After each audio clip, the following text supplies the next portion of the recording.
जब हम हाइपरटेंशन की बात करते हैं तो आज कम से कम 1-1.25 घंटा हो गया होगा हम टेंशन के बारे में बात कर रहे हैं। तो कितने लोगों को इस बात से टेंशन हो गई कि टेंशन को हटाना कैसे। काफी लोगों को होता है दिमाग में ये टेंशन होती है कि यार टेंशन आ गया, अब क्या करें, क्या किया जाए। तो इस बात को समझने के लिए हमको सबसे पहले समझना होगा कि हमारी विचारधारा कहाँ जा रही है। जब हम देखते हैं कि अक्सर हम कहाँ जी रहे हैं, या तो हमें टेंशन किस बात की है, या तो हमें भविष्य की टेंशन है, या तो हमें हमारे भूतकाल की या पास्ट की टेंशन है। जब हम प्रेजेंट मोमेंट में जीते हैं, जब हम अभी जीते हैं, जैसा कि दीदी ने बताया कि अटेंशन अर्थात अवेयरनेस, जब हम ये अवेयरनेस ले आते हैं कि काल जो है ये लीनियर नहीं, ये तो पैरेलल है। आप आज इस करंट मोमेंट में अगर आप जी रहे हो तो आपको कोई भी प्रकार का टेंशन नहीं है, क्योंकि आपकी सारी जो चिंताएं हैं, टेंशन है, तो फ्यूचर की है या पास्ट की है, और दोनों ही नश्वर है। भाई पास्ट क्या है, किसने देखा? ऐसी एक थियरी है साइंस में जिसमें बताया गया था, थीसिस है, देखिए ये सही होना ये जरूरी नहीं है, लेकिन एक थीसिस थी जिसमें बताया गया था कि क्या पता अगर यूनिवर्स आज इस समय शुरू हुआ है और ये सारी जो आपकी पास्ट मेमोरीज है ये आपको फीडिंग कर दी गई है आपके दिमाग में, और यूनिवर्स की जो शुरुआत है वो इस मोमेंट हुई है, तो जो आपकी पुरानी जो जितनी भी बातें हैं ये तो सारी इररिलेवेंट हो गई, कोई इनका अस्तित्व ही नहीं रहा। उसी प्रकार से उसमें ही बताया गया कि क्या ये समझे कि इसी मोमेंट आपका जीवन खत्म हो जाएगा, तो आपकी फ्यूचर की वजह भी खत्म हो गई, तो बचा क्या? जीवन क्या है? जीवन तो प्रेजेंट मोमेंट है, नाउ है, इसमें आपको कोई दिक्कत नहीं है जब आपका सब चीज आपके कंट्रोल में है। इसीलिए कृष्ण ने भी गीता में कहा निष्काम कर्म, आपने कर्म कर दिया, अब उसकी क्या रिटर्न आएगा, क्या परिणाम होगा, इसके पीछे आप कितना सोचोगे वो आपके कंट्रोल में ही नहीं है। आपको तो सिर्फ उस बात की चिंता करनी चाहिए जो आपके कंट्रोल में है, जो आपके कंट्रोल में है ही नहीं उसके बारे में क्या सोचना। आपने अच्छे से पढ़ाई कर, रिजल्ट कैसा हो ये तो आपके टीचर्स बताएंगे, तो ये तो आपके हाथ में है ही नहीं ये बात, तो इसके लिए क्यों हम चिंता करें। ज़ेन फिलॉसफी में, बुद्धिस्ट फिलॉसफी है, ये हमेशा कहानियों के माध्यम से जीवन जीने का एक तरीका सिखाते हैं। उसी में एक बहुत सुंदर प्रसंग ज़ेन फिलॉसफी में बताया गया था कि 2 मॉन्क्स होते हैं, ज़ेन मॉन्क्स, ये निकलते हैं एक सफर के लिए, सब त्याग के। उनको उनके जो हेड मॉन्क होते हैं वो बोलते हैं कि आप मोनेस्ट्री से अब निकलो और ये ज्ञान लोगों में बांटने के लिए आगे बढ़ो, सब त्याग दो, और जो मिले बस उसी पे अपना जीवन यापन करना है। तो एक सीनियर मॉन्क होते हैं और एक जूनियर मॉन्क होते हैं। जब ये निकलते हैं रास्ते में तो सामने एक बड़ा सा तालाब आता है और उसके तट पे एक महिला बैठी रहती है, वो रोती है।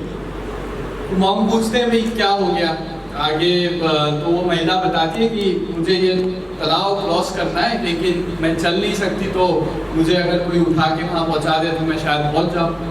अब वो मॉन्क्स एक दूसरे का चेहरा देखते हैं, वो सोचते हैं कि भैया महिला को उठा दे, लोग क्या सोचेंगे, सारी बातें दिमाग में आती है, वही टेंशन वाली बात।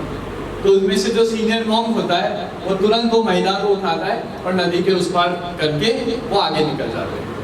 1-2 दिन बीत जाते हैं।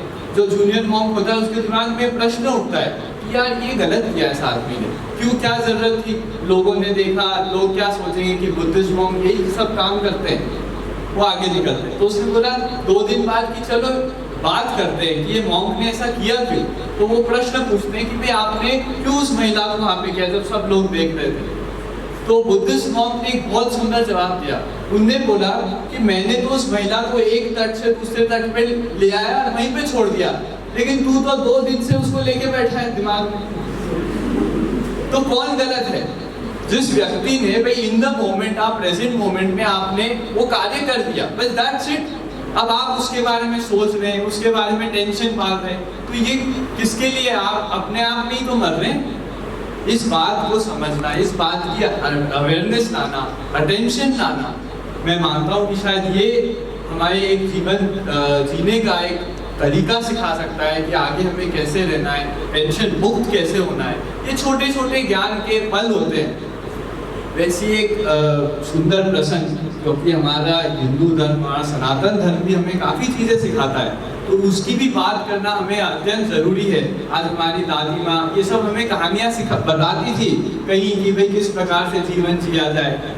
ये सभी कहानियाँ एक रोचक रूप से हमें यही बताती है कि कैसे आप अपने आप को मुक्त कर सकते हैं। मुक्ति क्या है? इस मुक्ति कोई मरने के बाद मुक्ति नहीं मिलती है, मरने के बाद आपको मोक्ष प्रदान नहीं होगा।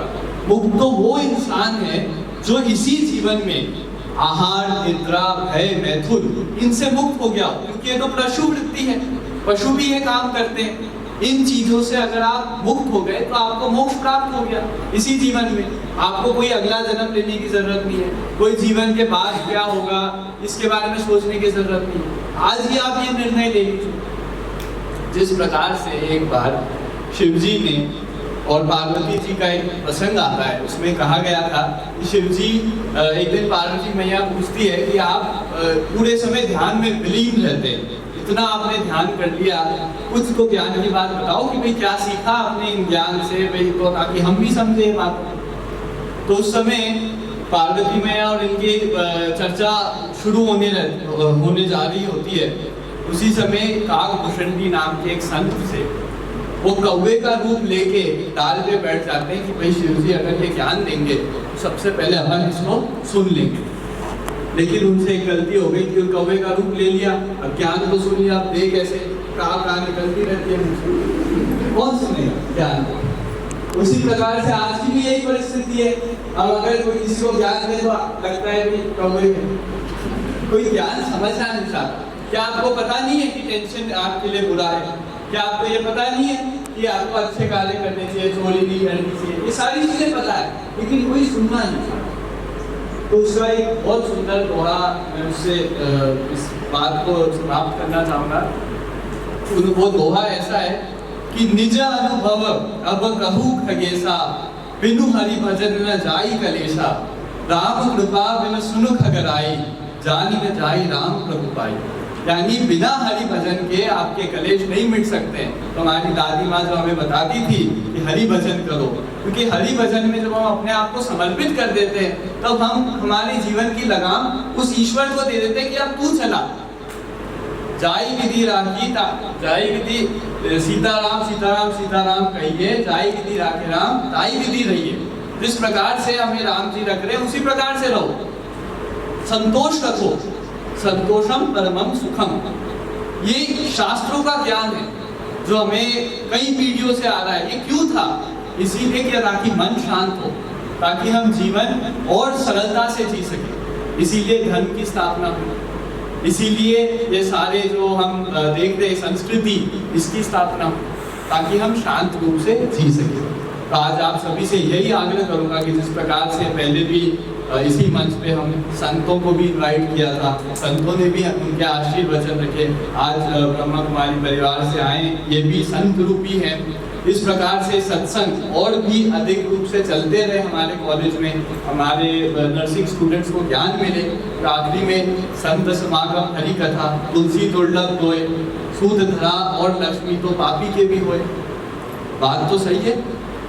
हरि कथा और सत्संग ये तो कोई दुर्लभ मतलब व्यक्ति हो, बहुत ही रेयर, उसी को ये इन चीज़ों का सानिध्य मिल पाता है।